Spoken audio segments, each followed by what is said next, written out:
Keep it on. Keep it on. Okay. हम लोग live जा चुके हैं. Ma'am, we are live.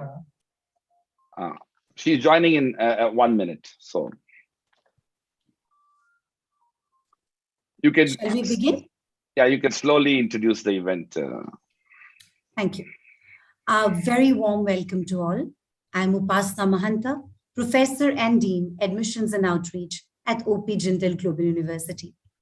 It is my absolute privilege and a pleasure to welcome one and all to the launch of the new undergraduate degree program, Bachelor of Public Health Honors at the newly established Jindal School of Public Health and Human Development.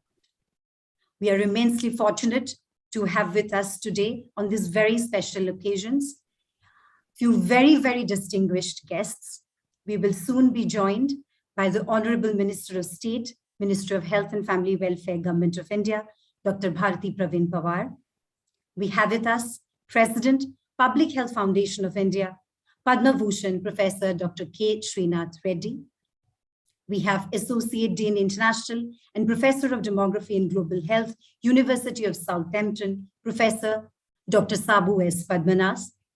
And our very, very dear Professor Dr. Stephen P. Marks, Francois Xavier Bagnot Professor of Health and Human Rights, Howard T.H. Chan School of Public Health, Howard University, and Dean Designate, Jindal School of Public Health and Human Development. We are very, very grateful to them for gracing this occasion with their esteemed presence. Without further ado, we would like to open this launch by inviting Professor Dr. C. Rajkumar, Founding Vice Chancellor, OP Jindal Global University, to deliver the welcome address. Thank you very much, Upasana.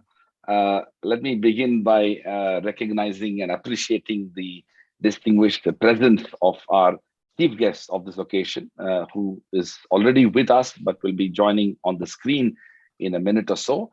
Dr. Bharti Praveen Pawar, the Honorable Minister of State, Ministry of Health and Family Welfare, Government of India. I would also like to take this opportunity to appreciate the presence of Padma Bhushan Professor Dr. K. Srinath Reddy, President of the Public Health Foundation of India, my very dear friend, Professor Dr. Sabu S. Padmadas, Associate Dean International and Professor of Demography and Global Health at the University of Southampton, Professor Dr. Stephen P. Marks, Francois Xavier Bagnot Professor of Health and Human Rights, Harvard T.H. Chan School of Public Health at Harvard University, and Dean Designate at the Jindal School of Public Health and Human Development, my colleague, Professor Sridhar Patnaik, Registrar of OP Jindal Global University. Good evening to everybody who is watching this program from India. Thank you very much, ma'am, for your very distinguished presence. Very good evening to you.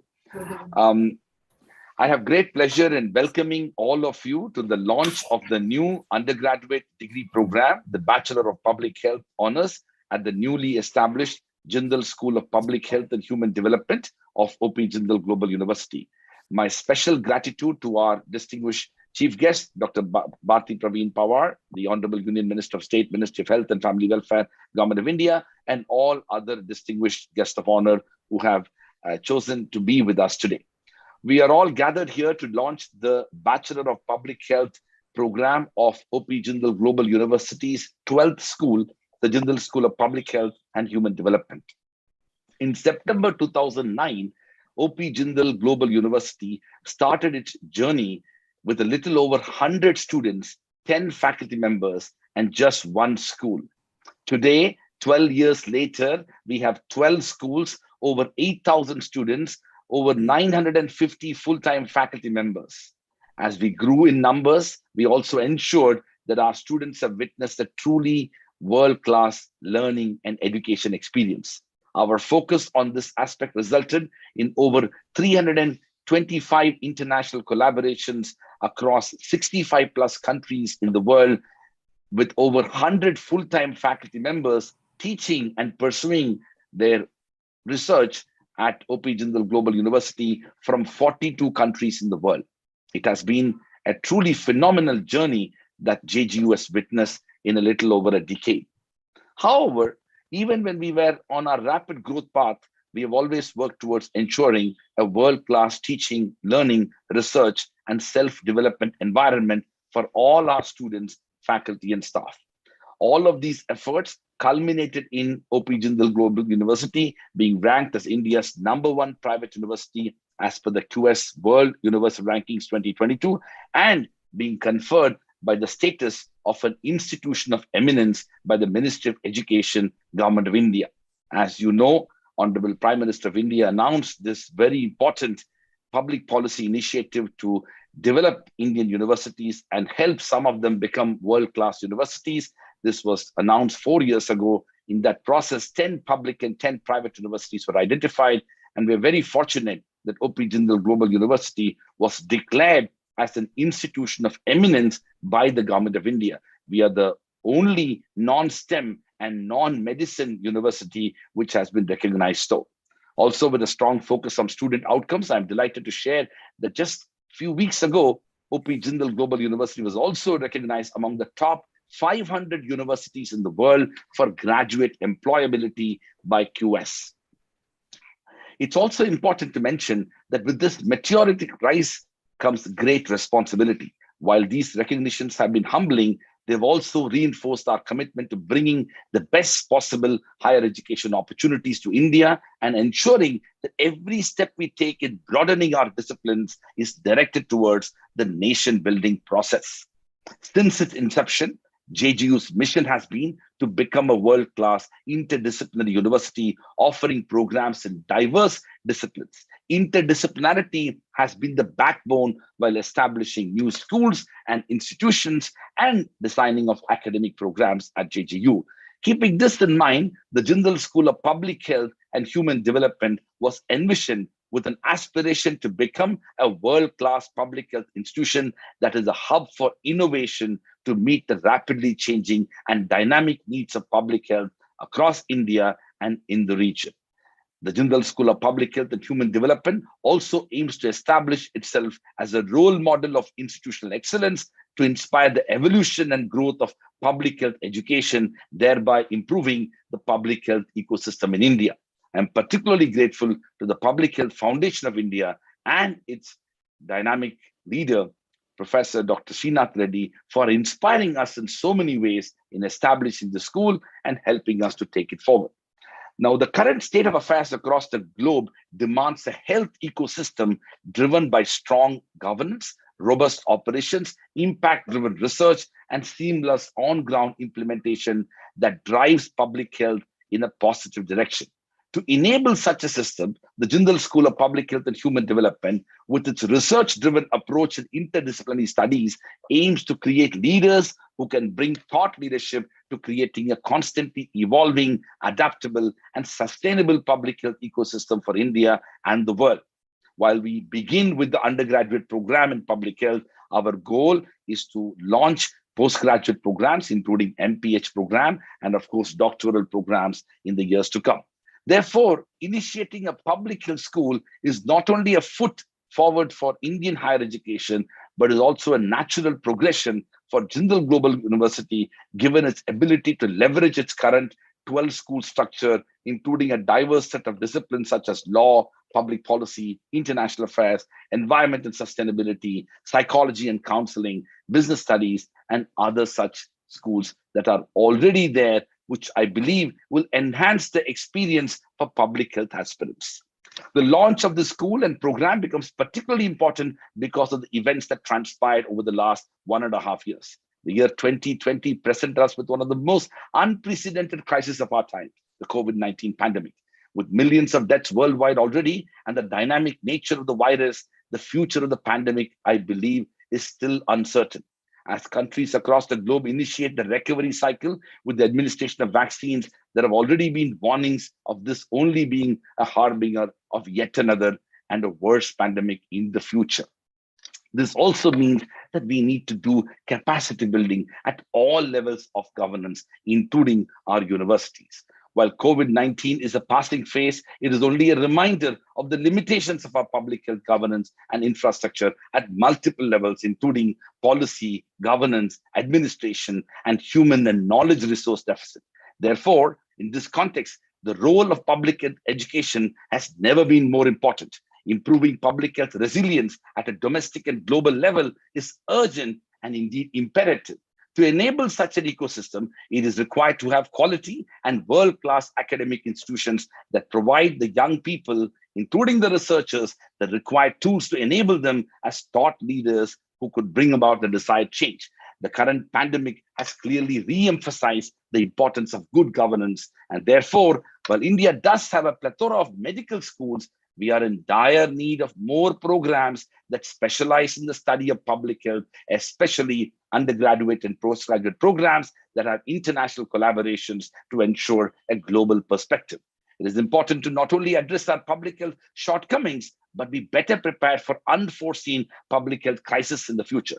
It is important that going forward, we adopt more proactive and not reactive approaches for a sustainable public health ecosystem across the world.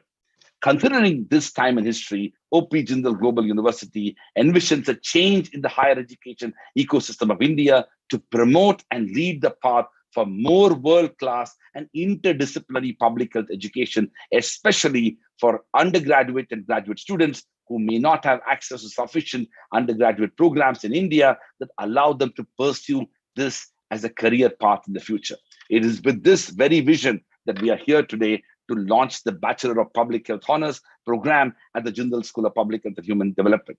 I'm deeply humbled and grateful that Professor Dr. Stephen P. Marks, who has played an instrumental role in the growth and journey of JGU since day one, has been kind enough to accept our offer and indeed to take up in the next several months to become the Dean of the Jindal School of Public Health and Human Development. Currently, he is the Dean Designate of the Jindal School of Public Health and Human Development, while serving as a tenured professor at the Harvard School of Public Health at Harvard University. He is a world-renowned academic whose vision and contributions to the world around us has been extraordinary. I need not say more than that, via the fact that he is the Francois Xavier Bagnold Professor of Health and Human Rights at the Harvard T.H. Chan School of Public Health at Harvard University. I am sure that under his leadership, the school will make great strides in the governance of public health and will enable transformation of students into global leaders who will make extraordinary changes in the public health landscape in India and around the world.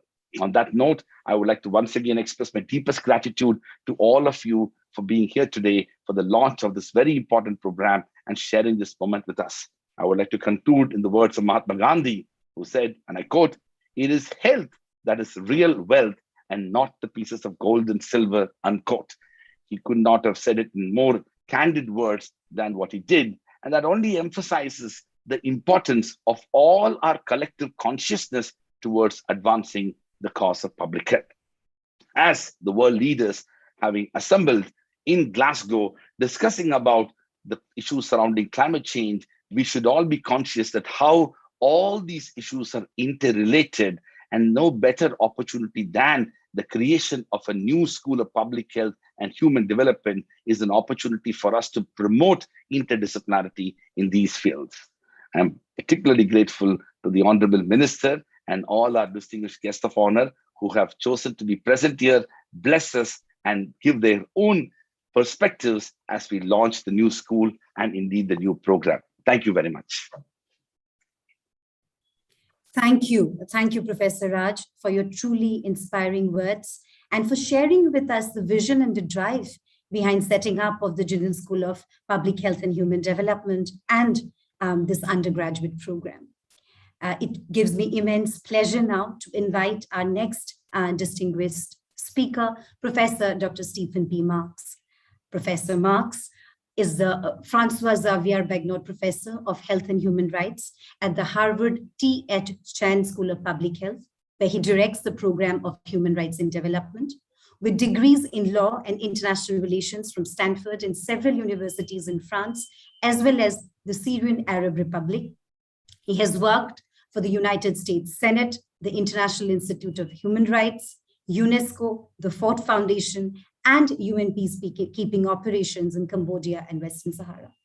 He has taught at Columbia University and Princeton University, among others, and has been at Harvard since 1999. He's a member of the governing body of JGU and is currently Distinguished Visiting Professor and Special Advisor to the Vice Chancellor. His publications focus on public health, international law, development, biotechnology, mass atrocities, terrorism, cultural rights, tobacco control, access to medicines, human rights education, neuroscience, mental health, and the right to health. I would like to invite Professor Marks to share his reflections on interdisciplinary education in public health and human development. Thank you very much for those introductions. And Raj, I cannot express adequately the admiration that we all have for the inspired leadership that you have provided. Speaking of inspired leadership, you have 3 addresses coming up of some of the most inspiring people, probably the 3 most inspiring people in India or of Indian origin, dealing with the topics of the day.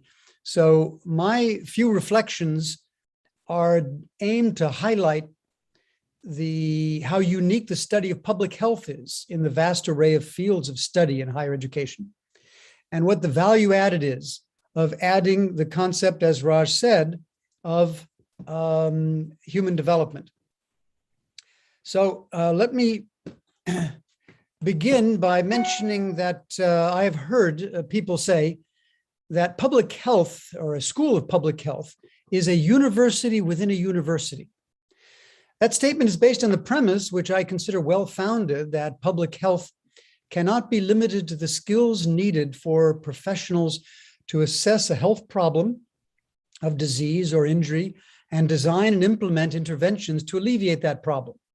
Indeed, applying the quantitative and qualitative tools to identify and design preventive and remedial measures to respond to a pandemic, a medical emergency, a behavioral trend that affects population health is what is expected of public health. So university studies to prepare committed young people to be effective in that critical effort can be expected to include biology, medicine, epidemiology, biostatistics, nutrition, bioethics, demography, and health economics. That's already a lot.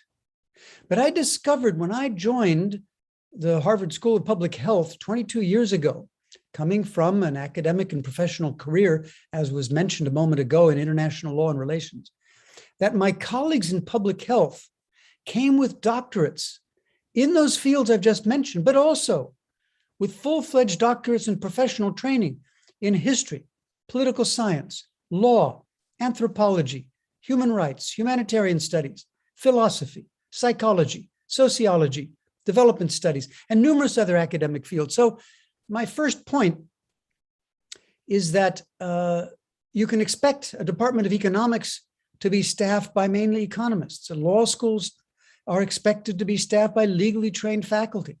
Faculty with advanced degrees and specialization in other fields are the exception in those university departments and professional schools. But they are the rule in schools of public health.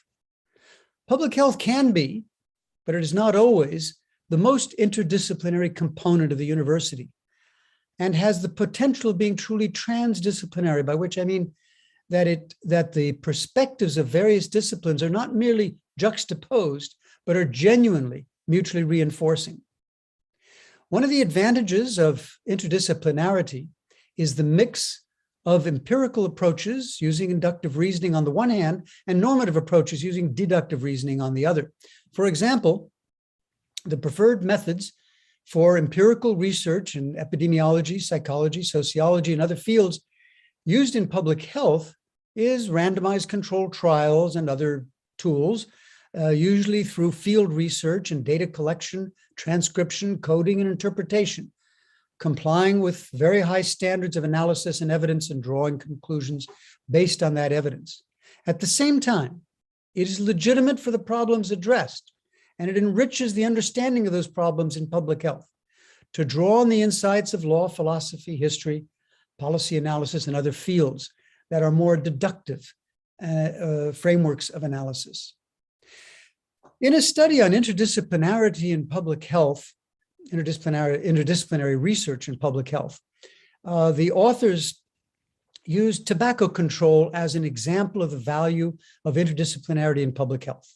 They noted, and I quote, "Tobacco reduction is an illuminating example of the psychological, sociological, economic, cultural, or health policy factors, among many others, induce smoking behaviors. Tobacco control interventions need to be based on a dialogue between academic disciplines that can contribute knowledge and offer sound solutions to the problem.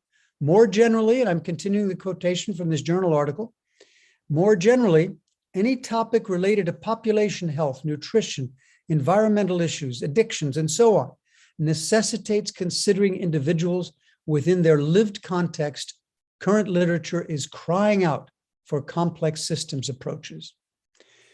So that quotation from a journal article brings to mind, for me at least, using the example of tobacco control, a personal experience I had when one of my students, who happened to be a thoracic surgeon, expressed her dismay that tobacco control was not a issue, a human right itself. She had seen so many horrible lungs after opening up chests of smokers, she explained to me. From that encounter came a series of interdisciplinary studies and policy interventions on tobacco control as central to the right to health.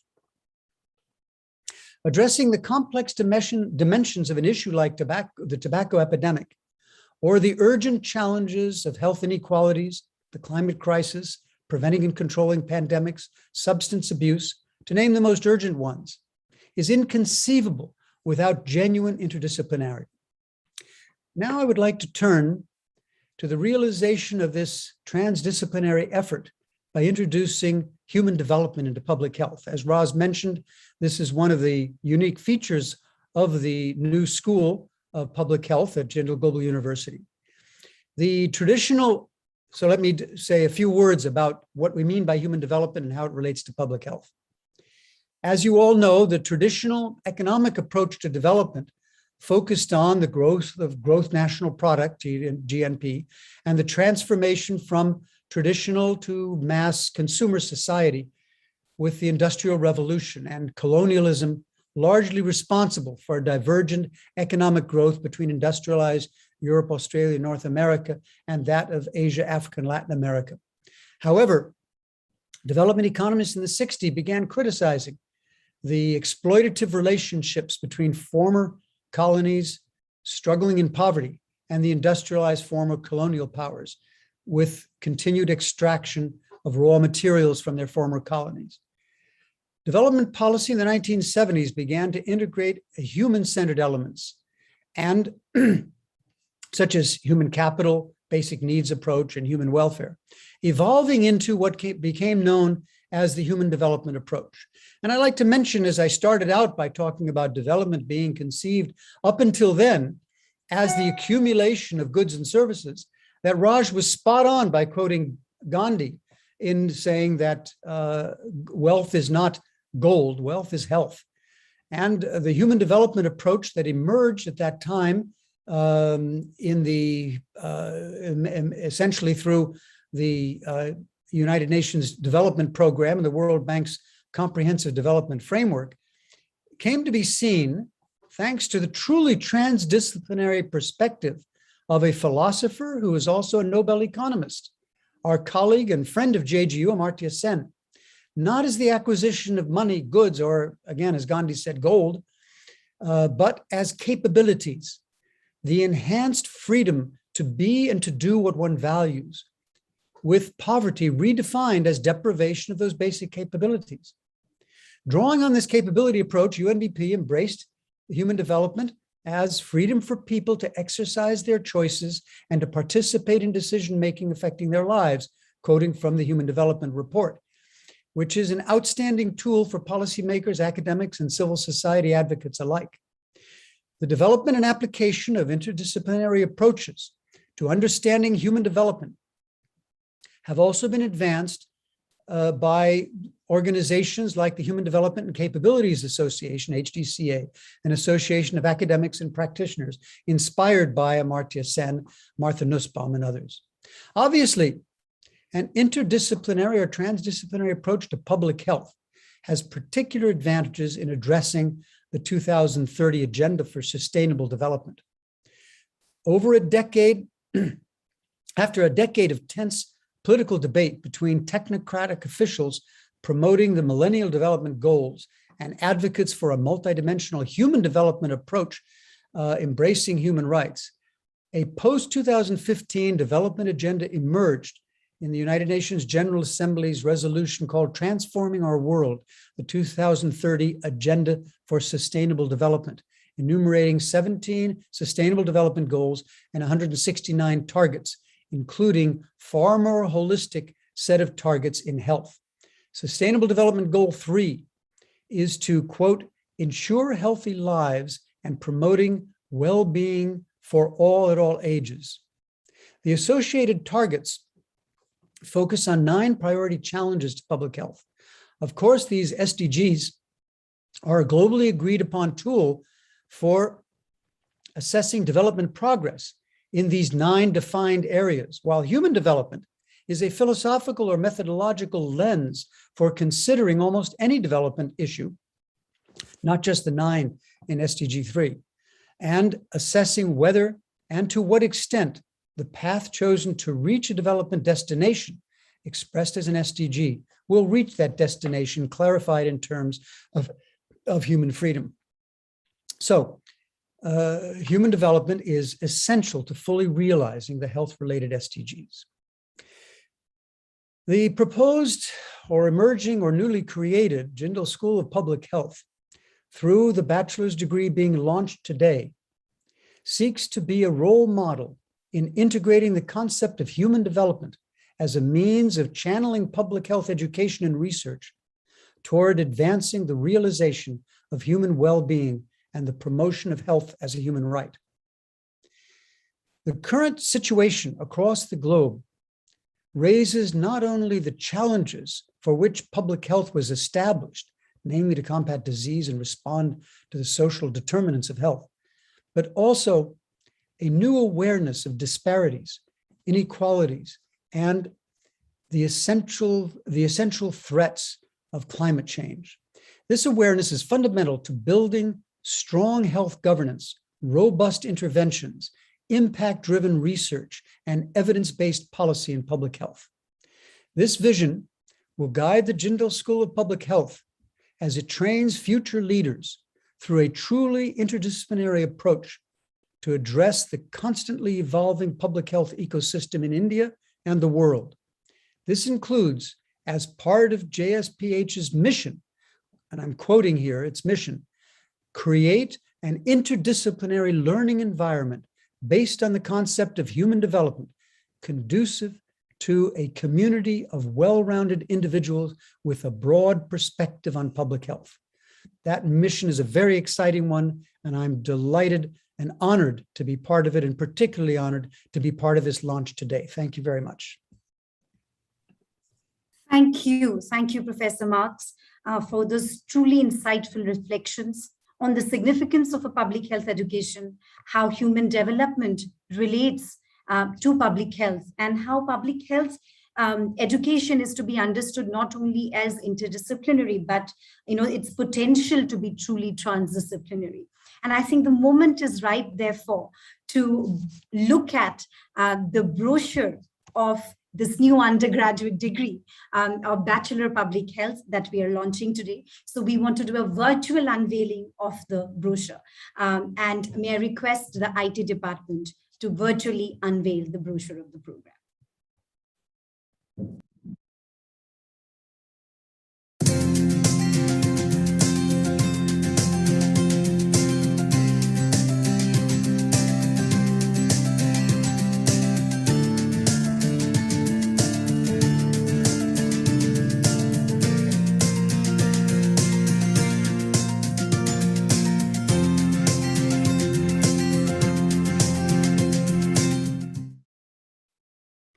Thank you.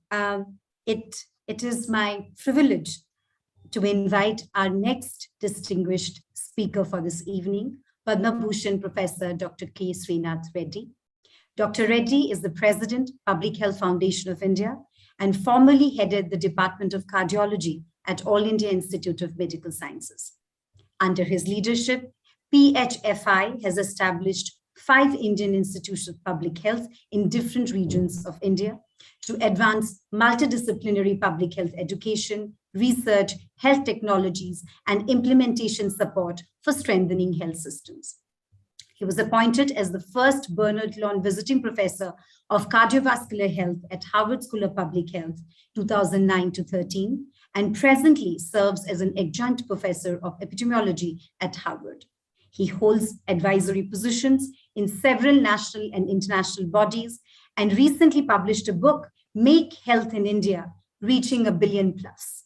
He is also an adjunct professor of the Rollins School of Public Health, Emory University, and honorary professor of medicine at the University of Sydney. He's the first Indian to be elected to the National Academy of Medicine, USA, and was awarded several prestigious international and national doctorates and fellowships. He was president of the World Heart Federation. He's also an advisor to the government of Orissa, Punjab, Haryana, and Andhra Pradesh on public health. He served as physician to 2 prime ministers of India. We are indeed fortunate to have you amidst us today, sir. May I request you to kindly deliver the inaugural address. Thank you very much.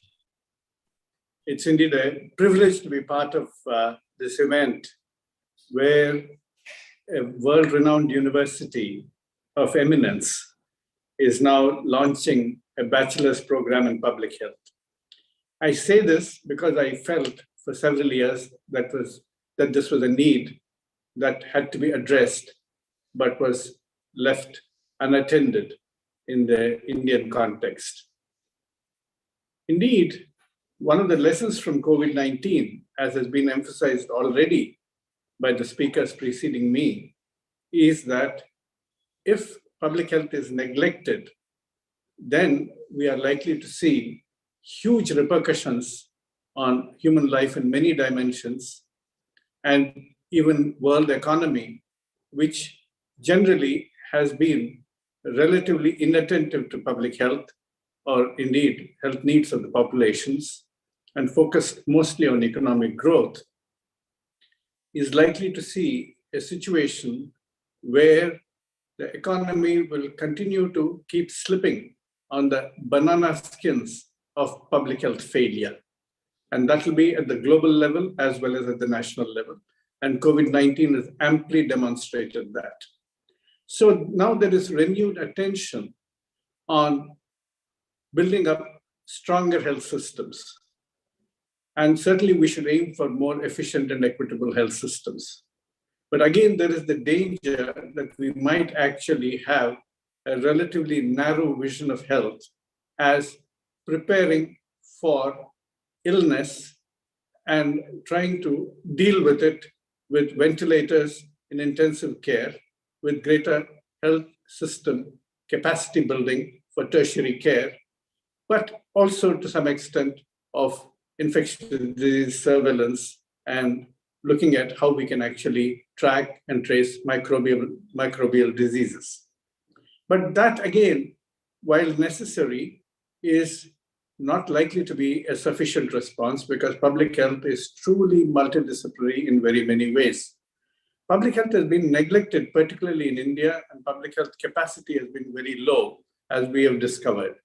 But there is a reason why. At the time of independence, it was incorrectly conceived that public health could be taught in medical colleges. And we had, at that time, a transition from a structure which was there in the pre-independent era of having separate public health departments under the health ministry as distinct from the clinical service departments. And these were merged, and public health education was then made into an analog of clinical medicine teaching in medical colleges. We had doctors teaching doctors how to manage a rural clinic. Of course, there were a few exceptions, and some of the medical institutions also did look at a broader perspective. But by and large, because of the manner in which the Medical Council of India dictated the requirements for faculty of medical schools. We did not find the departments of community medicine really growing into truly interdisciplinary teaching departments. And research too suffered because it was not really health policy and health system related to the extent that it should have been.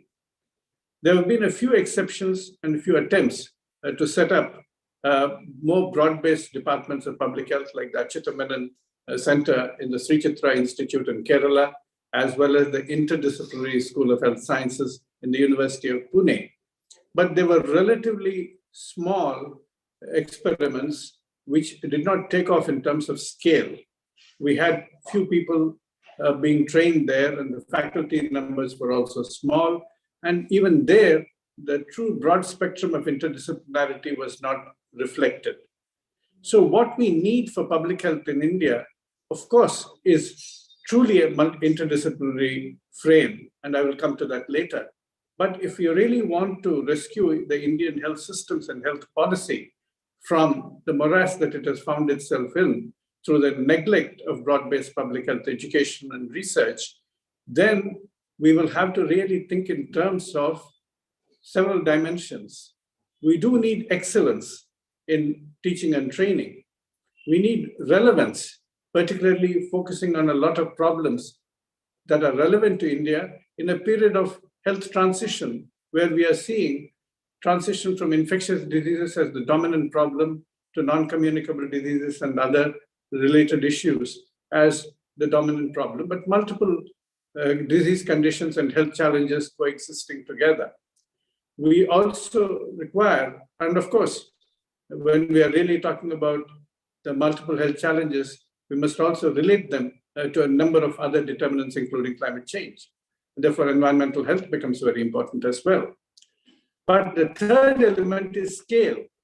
We have never really attempted public health education in an interdisciplinary manner on the scale that is required. And that has cost us dear. And therefore, starting a bachelor's degree in public health in a university such as this is going to be very appropriate indeed. And even having many institutions offering diplomas and masters in health and PhDs in public health is going to be very critical. But why the interdisciplinarity? Already Professor Rajkumar as well as Professor Marx have very clearly delineated why interdisciplinarity, or even going through the full spectrum of interdisciplinarity, multidisciplinarity, and transdisciplinarity is going to be absolutely important if we really have to infuse public health with the kind of strength that it needs to deliver on its mission. But the problem has been that our framers of public health education in the medical environment thought of it merely as an extension of clinical medicine in the academic arena, and to some extent, some degree of training of sanitary inspectors and food inspectors and mosquito control as in the field situation, little recognizing that public health is indeed a much broader discipline. So one of the things that we need to convey very clearly to policymakers as well as people who are decision makers in framing our education policies is that public health is a broad platform which enables a confluence of many disciplines, because they are very relevant to understanding the very many sectors and influences that impact upon health at the population level. And bringing that distinction is very important, because clinical medicine looks at the recognition and relief of ailments at the individual level, whereas public health addresses the terms and risk factors operating at the population level. So it is, as both are very important, clinical medicine, to put it in a simplistic manner, delivers health in retail. Public health delivers health in wholesale. And therefore, we have to really look at the multiple determinants of health which operate, which are economic, social, environmental, cultural, and commercial determinants of health, often acting in confluence with each other. And they ultimately result in several risk factors which are either likely to cause disease or provide protection against disease being influenced in terms of their levels among individuals, and that ultimately results in clinical disease. So unless we actually tackle all of these determinants, we are going to have a major challenge in terms of always having to cope with the mess that has been created by policies that have gone wrong in other sectors. And public health has to act through multiple instruments in order to ameliorate the situation. We need policy interventions, whether it is tobacco taxes or creating public spaces which are suitable for safe and pleasurable physical activity, including protected pedestrian pathways and cycling lanes. And we need to really look at how we can actually control pollution levels in the environment. We have to look at how we have to tackle food and agricultural systems, whether they're actually promoting healthy nutrition or they're likely to cause a variety of diseases through inappropriate nutrition, while at the same time also accelerating climate change through climate destructive food and agricultural policies. So there are multiple connections that we need to make and bring it in. And therefore, when we talk in terms of the instruments that we have to use in order to combat the problems which these determinants create through their interactions, then we have to look at several pathways of action as well. Policy is a very powerful instrument of action, whether it is tobacco taxes or ensuring that healthy foods are promoted through subsidies and unhealthy foods are regulated. Policy becomes a very, very important instrument of action. Then we need systems. How are the systems being organized, not merely for healthcare, but in other sectors which impact upon health? Then we need programs and services. How are they being configured? And then we need community engagement, which is enabled and empowered. We need to bring all of this into the public health dimension if we are really to influence all the determinants of health across the causal pathway of several health disorders. And that is the responsibility ultimately of training public health professionals who can actually have that broad vision. Already Professor Stephen Marks has talked about the multiple disciplines that go into it. Of course, we do require a variety of life sciences to come into it. We need, apart from people trained in biological sciences, also people trained, for example, in medicine, nursing, and veterinary sciences, certainly, but in environmental sciences, in planetary health. All of these are important life sciences that we need to really look at. Then, of course, social sciences, from anthropology to communication sciences. And we need economics in terms of health economics. We need also quantitative sciences. We need epidemiology, biostatistics, demography. And we do require management sciences, except that there is a difference here. The difference between business management and health management and public health management is fairly simple. Business management looks at efficiency and profit as the bottom line. Public health management looks at efficiency and equity as the bottom line, because equity is the life and soul of public health. And therefore, even in terms of acting on the public health pathway, we have to create and translate knowledge and apply it in a manner that it creates impact. But that impact can also not be distributed only to the advantage of a few sections in the society. It has to be impact in a manner that we reduce the health inequities and social inequities. And therefore, ultimately, that impact has to be translated and reflected in equity as well. And that has to be the ultimate philosophy of public health in terms of its action. And therefore, we are dealing with many other issues. When we are dealing with even health technologies, for example, how relevant are the technologies? How effective are they? How safe are they? How affordable are they? So we are really dealing with, in very many ways, in terms of research, which has now the purpose of public health research, as indeed health research, is to provide evidence-informed, context-relevant, resource-optimizing, culturally compatible, and equity-promoting recommendations for policy and practice in multiple sectors that inform health. And therefore, that research has to have scientific credibility, bringing in epidemiology, biological sciences, clinical medicine, and many other sciences that are relevant. But it also needs to bring in financial feasibility. Is it affordable? Is it cost effective? Is it affordable? Therefore, health economics research. Operational steerability. Therefore, implementation research and management sciences. Political viability. Is a particular intervention likely to be accepted by the policymakers, by the community, who are opposing it, who are supporting it, for example, in the area of tobacco control, or in the area of regulating certain unhealthy foods. And therefore, here again, we need to bring in social sciences in a big way. And therefore, we are dealing with a problem with multiple dimensions, and you cannot have a siloed approach. And therefore, we are really looking at a multidisciplinary approach to provide evidence that can actually translate into multisectoral action. So right from interdisciplinary learning to multisectoral collaborations to transdisciplinary thinking in terms of how to provide lasting solutions for complex problems, it becomes very important.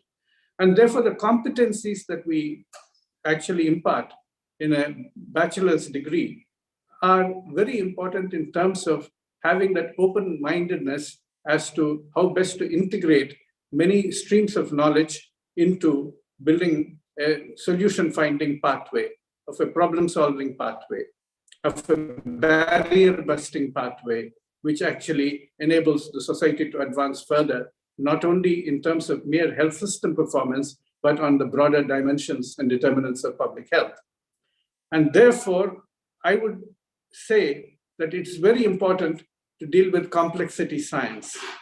I say evidence-informed rather than evidence-based, because far too long we have looked at evidence as being judged by the standards of randomized controlled trials, which are very important in several ways, particularly when you're testing drugs and vaccines and some other elements.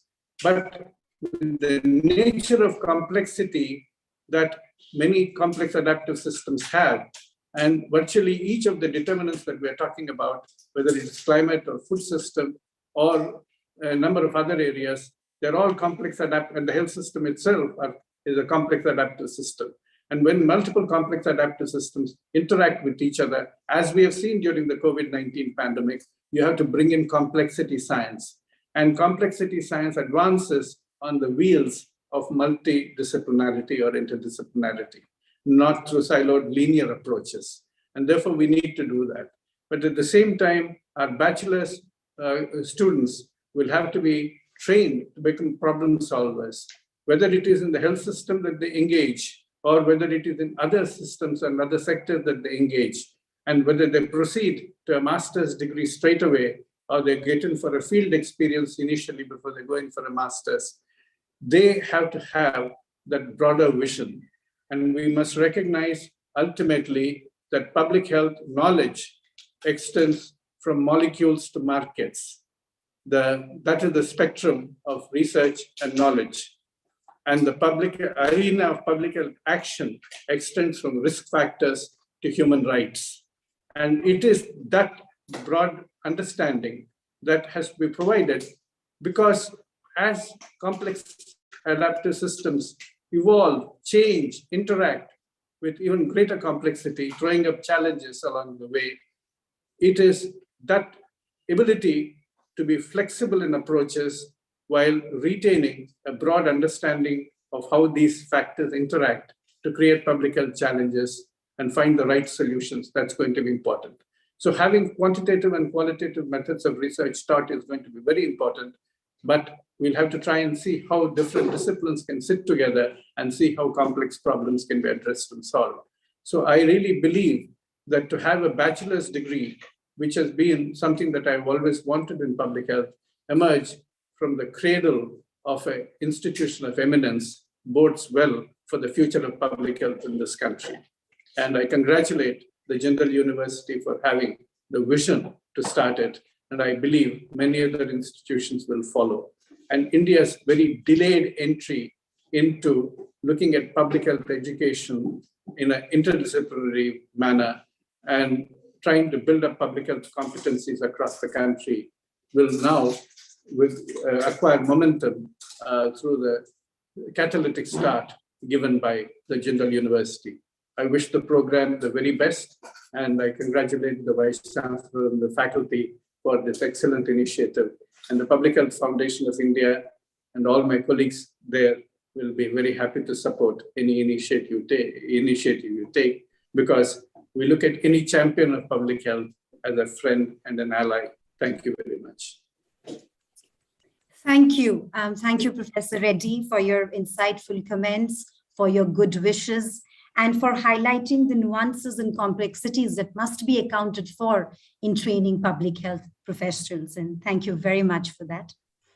We are immensely privileged and honored to have the presence today, this evening, the Honorable Minister of State, Ministry of Health and Family Welfare, Government of India, Dr. Bharti Praveen Pawar. Dr. Pawar is elected to the 17th Lok Sabha and has become the Honorable Minister of State for Health and Family Welfare, Government of India. As Lok Sabha MP for Dindori constituency, she served as member of Nashik Zilla Parishad and worked for eradicating malnutrition and providing clean drinking water. Before joining public life, she was a medical practitioner. She holds an MBBS degree in surgery from NDMVPS Medical College, Nashik. She is a member of the Parliamentary Standing Committee on Health and Family Welfare and the Committee on Petitions. Dr. Pawar is also a member of the Consultative Committee, the Ministry of Skill Development and Entrepreneurship. She has been awarded as Best Women Parliamentarian in December 2019 by Lokmat Media Group. We are truly privileged, ma'am, to have your presence with us. Thank you so much for gracing this launch with your presence. May I request you to kindly deliver the special address of the evening. Namaskar, Professor Srinath Reddy ji, Professor C. Rajkumar, Professor Stephen Marks, Professor Sabu Padmadas, Professor Patnaik ji, Professor Upasana Mahanta ji, and all dignitaries and ladies and gentlemen, a very good evening on Diwali. And in this coming year, may you be blessed with the success, prosperity, and happiness. Shubha Deepavali, Happy Diwali. Thank you very much for inviting me to launch of new undergraduate degree program, Bachelor of Public Health. It gives me great pleasure to be with you at the launch of the new undergraduate degree program of Public Health in the newly established Jindal School of Public Health and Human Development. I have told that JSPH has been set up with a vision to encourage innovative research and establish world-class public health education in India. I commend the passion and commitment of the founding Chancellor, Mr. Naveen Jindal, and the founding Vice Chancellor, Professor C. Rajkumar, and his colleagues for establishing the School of Public Health and Human Development at OP Jindal Global University. I'm glad to know that in November 2020, the Ministry of Education of Government of India recognized OP Jindal Global University as an institution of eminence, and I'm happy to learn that JGU is ranked as India's number one private university by the prestigious QS World University Rankings 2022, and has also been recognized in the top 500 university as per the QS Graduate Employability Rankings 2022. I think best public health system and education in India has important role in nation building. And we are one of the youngest countries in the world, and the largest segment of the population is between 15 and 59 years of the age. This provides an opportunity to enhance the development of our nation if we can effectively deploy our human resources. Hence, the contribution of human development in the areas of health and education becomes crucial to the process of holistic development. It is important to note that under this dynamic leadership of our Honorable Prime Minister Shri Narendra Modi ji, health has been linked with the development in India and has not just limited to the treatment. Friends, since COVID-19 pandemic affected humanity, the importance of public health and public health professionals has assumed renewed significance. Public health professions are key players as they are involved in the various institutions to provide well-informed and the scientific support to the public to control and prevent the spread of diseases. Therefore, as we realize the importance, we must address the capacity gap among the health professions. On the nation and the local level, we need public health professions with the expertise to design and deliver the health programs. And we must also provide the relevant training to improve the capabilities of healthcare providers who work in public health. As the world is facing one of the worst pandemics in the 100 years, this is the time for the country to develop a public health ecosystem by creating a robust public health education system that can respond to public health issues at the local levels in our country. I hope that OP Jindal Global Universities, this initiative will support society at large and thus the government towards building capacity and a resilient health system. Our government is also sensitive towards the public health. Apart from increasing the budget allocation, we have also tried to make the systematic reforms in our programs to see health in a holistic framework with other ministries. These systematic reforms not only address the management of the diseases, but also determinants of healthcare such as sanitation, safe water, and nutrition. Under the astute leadership of our Honorable Prime Minister Shri Narendra Modi ji, the government is committed to accessible, affordable, accountable health facilities in the healthcare sector. With this vision of the Honorable Prime Minister, the ministry has launched various schemes such as Ayushman Bharat Jan Arogya Yojana, Ayushman Health and Wellness Centers, Pradhan Mantri Bharatiya Jan Aushadhi Pariyojana for generic medicines, Ayushman Bharat Digital Mission, and PM Ayushman Bharat Health Infrastructure Mission to make the healthcare accessible and affordable.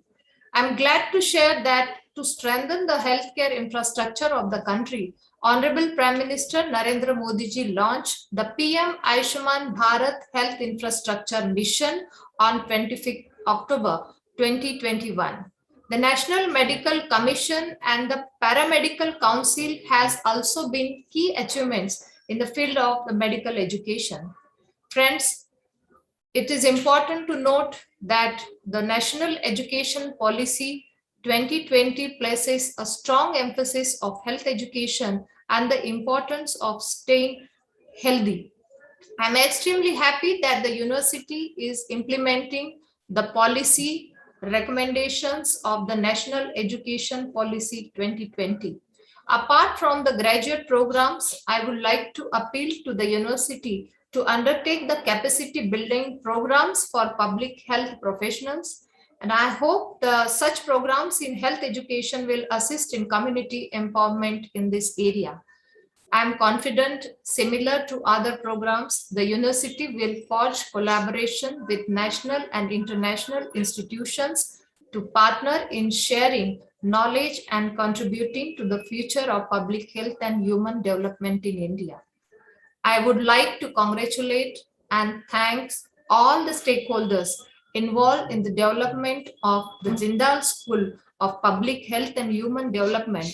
I wish you all the success and extend my full support to the university, and I also look forward to receiving the reports on the public health and human development that would support us in policy interventions to improve the quality of life of our citizens. Once again, thank you so much. Thank you. Jai Hind. Thank you, ma'am. Thank you so much for those truly inspiring words and for your presence this evening. We look forward to your continued support and guidance in helping us make a significant contribution towards public health education in India. Thank you very much. Taking this evening forward, I would now like to invite Professor Dr. Sabu S. Padmadas, our next distinguished speaker for this evening. Professor Dr. Padmadas is Associate Dean International of the Faculty of Social Sciences, Professor of Demography and Global Health, founding co-director of the Center for Global Health, Population, Poverty and Policy at the University of Southampton. Professor Padmadas obtained a PhD degree in demography in 2000 from the Faculty of Special Sciences at the University of Groningen in the Netherlands, MSc degree in demography in 1995, and a BSc degree in mathematics with statistics and physics in 1992 from the University of Kerala in India, and a postgraduate certificate in academic practice in 2006 from the University of Southampton. He's currently a fellow of the UK Higher Education Academy and an honorary senior research fellow at the China Population and Development Research Center, a think tank attached to the National Health Commission of the People's Republic of China. Professor Padmadas, may I invite you to kindly deliver the keynote address of the evening. Thank you, Professor Upasana.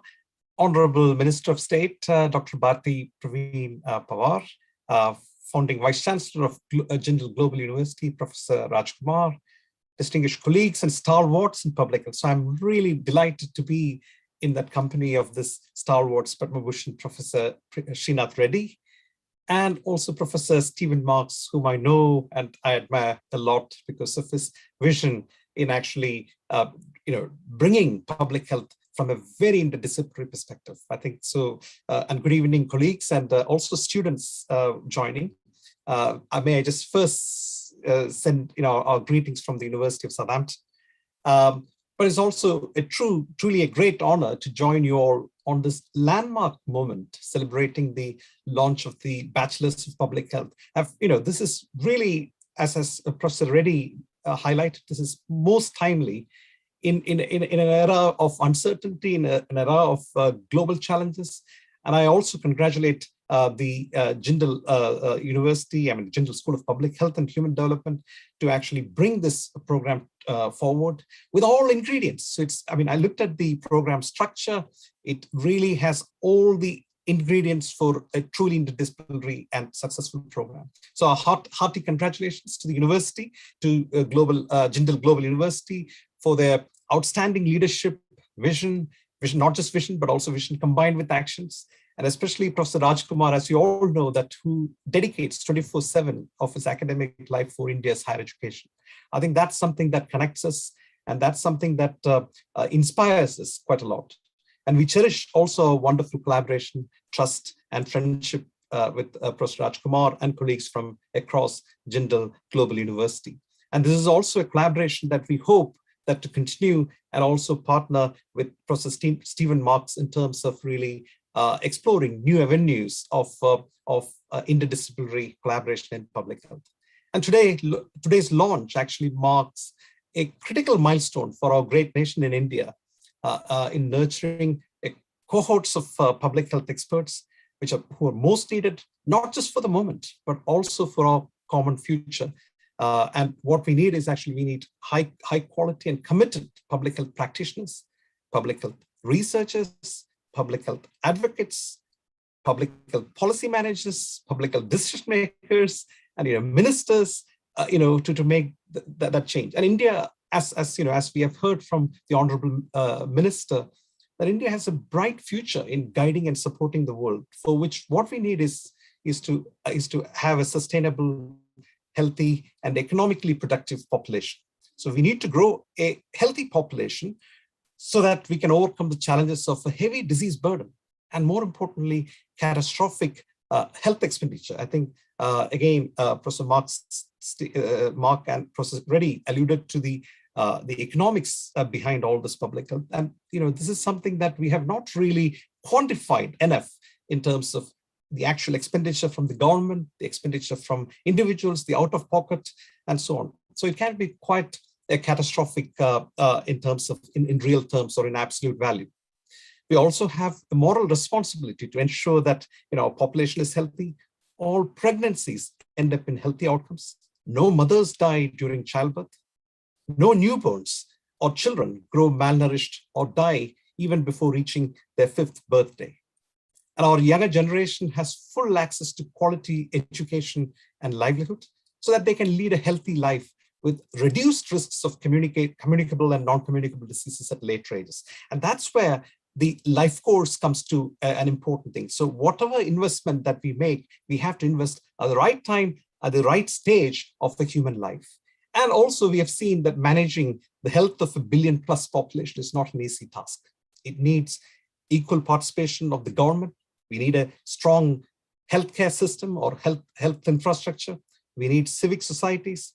We need third sectors. We need NGOs. We need communities, and more importantly, people to work towards that one goal of making the population healthy.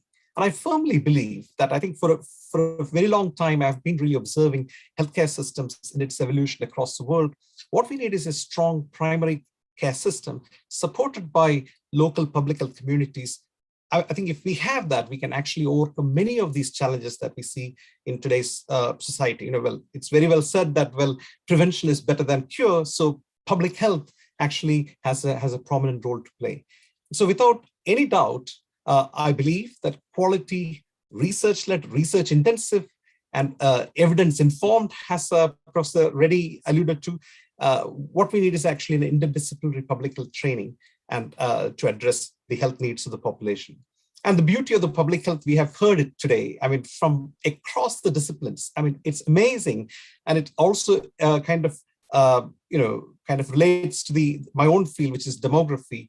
Its incredible capacity and power to integrate with other disciplines, from medicine, biological sciences. I think we have not really covered a few things, including, music, for instance. Musicians can actually come into the public health field. There's enough scope for them to really, because we are talking about well-being of the populations. And from there to engineering, and to artificial intelligence and robotics can actually play a phenomenal role in our future. And so public health, as we see, or health, is not just the absence of diseases or infirmity, but it is a holistic and dynamic concept. So what we are aiming at is to attain a complete physical, mental, and social well-being across or throughout our life course. And indeed, the enjoyment of the highest standards of health is one of the basic human rights, right? So I think this is something that we heard today about the equity, the value of human life is actually is enshrined in the human rights, basic human rights for every human being. And without any discrimination of race, religion, political beliefs, economic or social conditions. So what comes as a critical challenge in today's society is the unequal development and inequalities in our societies. I think, we all know that we cannot make all societies equal. That's not going to happen. But the best we can do is to reduce the gap, between the poor and the rich, reduce the gap in health outcomes between the rich and the poor. I think that's probably one way that we can actually address the global public health. And more importantly, it's to ensure and safeguard the needs of our current generation and their social and human development without compromising the abilities of future generation to meet their own needs. And this is what is known as sustainable development. And who coined that term is actually none other than Mahatma Gandhi. I think even, in the beginning of the last century, he actually had seen what is sustainable development goal. And that's what today's world is talking about. And also health. There's so much embraced and echoed in major global development goals, such as the Millennium Development Goals, Sustainable Development Goals, and even the climate goals, the COP26 as we speak. So, and also, more importantly, from a demographic perspective, we cannot isolate or ignore the global challenges that are taking place in today's world. And as we navigate through one of the most complex challenges of human history, tackling the pandemic, which has infected over 250 million of people, I think it's probably likely to be more, and over 5 million people of those who contracted COVID has died of various causes triggered by COVID. And that's where I think we sometimes think that, well, it's COVID that is causing the disease. Of course, COVID is actually the trigger, but there are populations which are already experiencing significant challenges in terms of non-communicable diseases and chronic conditions. And in fact, we must say that we narrowly escaped the COVID outbreak from China in 2003. I mean, that was a narrow escape. And then we had another narrow escape, which was actually the Ebola outbreak in 3 countries in West Africa. But in fact, we have seen more infections since the start of the century. So more communicable diseases since the start of the century than ever before. We have seen more conflicts and instability in different parts of the world more than ever before. We have seen far more environmental threats more than ever before. We have seen deforestation, we have seen climate change, we have seen extreme weathers more frequently occurring now than ever before. And there has to be an explanation. And I believe that the explanation is that all these are inextricably linked to anthropogenic activities and human behavior.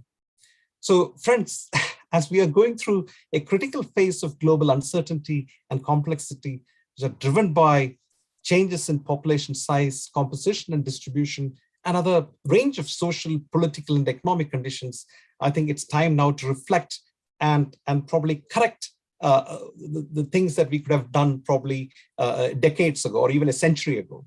But one of the things that I would like to really highlight before I conclude my talk is that throughout our human history, the world population has never exceeded 1 billion up until 1800. Then what we've seen is actually a phenomenal and exponential increase in the world population, especially in the last 70 years. And the vast majority of that growth happened in Asia, and particularly China and India. And we know that, and now India is going to be, within the next 4 to 5 years, we will see that India is as the most populous nation on the planet. But however, in the last 100 years, we've also seen a phenomenal and unprecedented increase in human life expectancies. And that is the beauty of the public health. So it has, whatever achievement has actually happened is not through, well, of course, economic development has taken place, but it is actually the public health that actually enabled that transformation in human life so that, now we can live longer. But most of the students who have assembled here today, many of you will see a life beyond 100 years. There is no doubt about that. And I've always estimated that probability based on demographic scenarios and forecasts to be over 80 to 90%. So there is an 80 to 90% probability today that you, as the younger generation, is going to live beyond 100 years. But the fundamental question is, how many of those years will you spend in a healthy and in a happy state? So we have also seen other global phenomenon, like for instance, the increase in urbanization, industrialization, and which have led to also unprecedented global human migration and mobility. So our mega cities have grown like nothing, so it has really exploded. And some of these growth patterns are not equal. And the vast majority of migration that take place in today's world are in short distances within countries which are even struggling to attain minimum resources. We've also seen a characteristic shift from communicable to non-communicable and metabolic disorders that are also increasingly diet-related, from obesity and overweight, diabetes, hypertension, cholesterol, to heart diseases, stroke, and cancers. I think these are really on the rise. And in fact, due to technology, we are able to really diagnose more of these non-communicable diseases than in the past.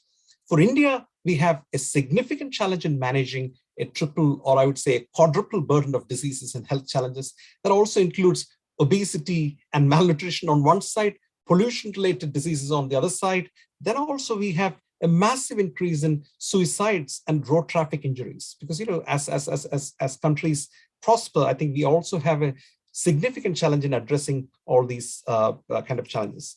But I think I don't want to take much of your time, but may I just conclude by saying that what a phenomenal start of a wonderful program. And, I think this is a program that will stand out. There's no doubt about that, as Professor Srinath Reddy mentioned, that a bachelor's level training in public health will make a difference. Because master's level are those people who are really keen and interested to develop this profession. But doing a BPH, a Bachelor in Public Health, you would be able to really apply that knowledge, the skills and the tool sets and mindsets in almost all walks of life, whether you work for the Ministry of Health, or whether you work for the Ministry of Transport, or whether you work for a bank, or whether you're going to work for, let's say, in a corporate sector. I think so. Health is going to be an integral part, and public health will play a crucial role in driving this. So this is absolutely a remarkable historical turning point for OP Jindal University in terms of taking lead to establish a program with the support and vision and guidance from Professor Stephen Marks, I think, whom I'm sure that will make phenomenal transformation. And also reflecting back on to what Minister said, Honorable Minister said, that we need international collaboration. We cannot really address all these by one institution. We need several more public health foundations of India. We need from across the corners, we need systems that would really work together to address this common goal. With that, I think I'm going to stop, but let me also finally a hearty congratulations to Professor Rajkumar for his vision. And I've always admired, and I've never hesitated to talk about that, because he has that. I think his leadership is going to be very critical, not just for Jindal, but also working with Professor Srinath Reddy and Professor Stephen Marks. I think for India, this is actually a promise. So let me conclude here by also extending a best wishes for a happy Diwali. Thank you. Thank you. Thank you, Professor Padmadas, for those truly kind words and for highlighting the significance of training of public health for bachelor students. And I think all the students who have joined us virtually today and would continue to watch this on YouTube for days to come, this is something that is a very important takeaway. So thank you for that. May I now request Professor Sridhar Patnaik, Registrar OP Jindal Global University, to kindly deliver the concluding remarks. Thank you very much, Professor Upasana Mahanta. Good evening, everyone. Good morning, good afternoon, and in particular, our sincere greetings to the Honorable Minister, Dr. Bharati Praveen Pawar, Professor Srinath Reddy, and Professor Sabu Padmadas, and my dear colleagues, the Vice Chancellor, Professor Rajkumar, Professor Upasana Mahanta, and all the prospective students, parents, faculty members, and colleagues from within the university and friends of the university.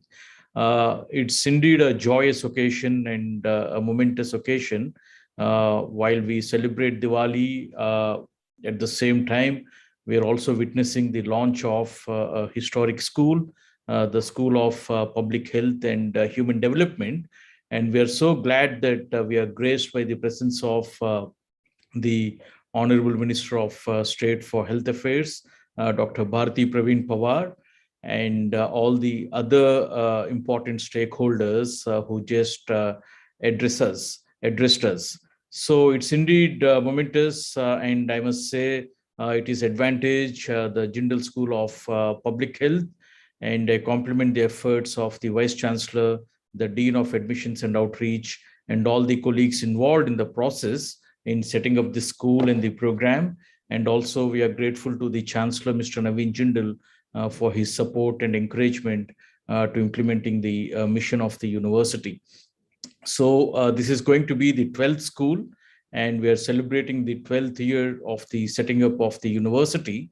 So the timing could not have been more appropriate, as it builds on the excellent work being done by all the other schools of the university and centers. And as rightly remarked by the speakers, including the Honorable Minister and Professor Srinath Reddy and Professor Sabu Padmadas, the program itself is so very interdisciplinary in nature. And that's what makes the timing appropriate, because we have the other schools up and running, and whatever curriculum that we have designed and that's going to be offered to the incoming students of the Bachelors of Public Health, they're going to certainly benefit from the curriculum and the courses that are currently being offered by all the other schools. And that's also the foundation of the OP Jindal Global University. And as rightly remarked by the Honorable Union Minister, even as an IOE, we need to do a lot more. And as an IOE, and even while implementing the national education policy, the interdisciplinarity becomes the sort of bedrock. So we are so glad that we are launching this school today. And I would like to share with all the incoming students and the prospective students and their parents that they will be receiving the fullest possible support and guidance from the university in terms of the Bachelors of Public Health and Human Development program. And in addition to the curricular focus that we have through our schools, there will be the fullest support from all the other relevant offices of the university. That includes a full-fledged Office of Career Services, the Office of International Affairs and Global Initiatives, and the Global Languages Center and the Center for Writing Studies, which will help students to augment their skills, and which will help them to develop the much needed graduate attributes, because we sort of foresee a situation that the graduates of the BPH program in the future will work in different areas, as rightly remarked by Professor Sabu Padmadas. And that's where OP Jindal Global University and its critical mass will become very important to help the students. And you will get the fullest support to sort of enrich your intellectual, social, and emotional skills. And all these opportunities will ensure that our students will have an opportunity to develop the transferable skills to do well in the future. And be assured of our support, wherein we will place emphasis on quality learning opportunities. And we will be committed to your academic, curricular, and social integration when we welcome all the students to join our university next year, wherein we will begin our session in August 2022. So on this particular note, I once again sincerely thank all our distinguished speakers this evening and all the members of the university community and the audience who joined us virtually. Thank you. Thank you, Professor Sridhar. We arrive at the end of today's program. I would like to once again offer our deepest gratitude to our distinguished guests who graced this launch with their esteemed presence. Thank you to Honorable Minister of State, Dr. Bharti Praveen Pawar, Padma Bhushan, Professor Dr. K. Srinath Reddy, and Professor Dr. Sabu S. Padmadas.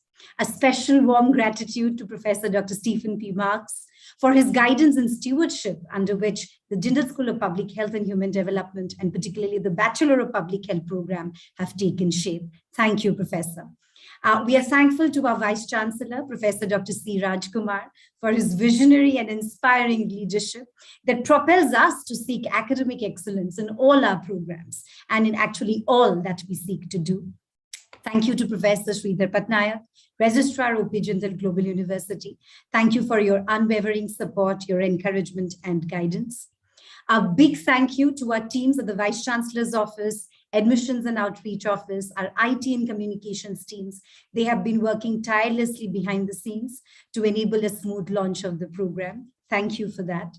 And finally, and most importantly, our deepest gratitude to all of you who have joined us virtually to mark this important moment, who will continue to perhaps come and see this recording later. And we look forward to your continued support, encouragement, and engagement. If you need any further information on the program, please visit our website or write to us. All our information is there. And we look forward to meaningfully engaging with you in the future. Thank you all once again. We have now come to an end of today's program. Thank you, very Dr. much. Reddy, and thank you, Vandana. Thank you, Steve. Thank you so much. Thank you. Thank you, Thank you. Upasana, Thank you. and thank you, Thank you. Sridhar. We also welcome Thank the you. Dean Designate on this occasion. Yes. Marks. Thank you very much, and best wishes and a happy Diwali. Happy Diwali to you. Thank you. Happy so much. Diwali Thank to you. all. Happy And Diwali. Thank Happy you. Diwali. Thank you. we're counting on your future collaboration on this enterprise. Excellent. Thank you to all. Thank you.